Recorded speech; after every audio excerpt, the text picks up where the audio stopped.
పల్లిలో చాలా దురదృష్టమైన సంఘటన జరిగింది.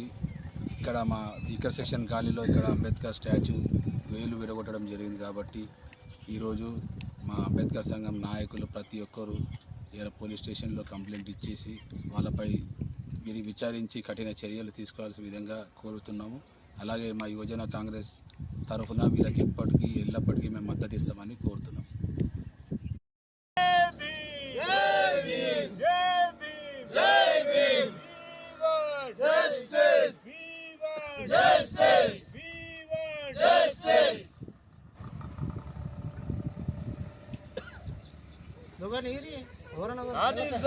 सादिज़म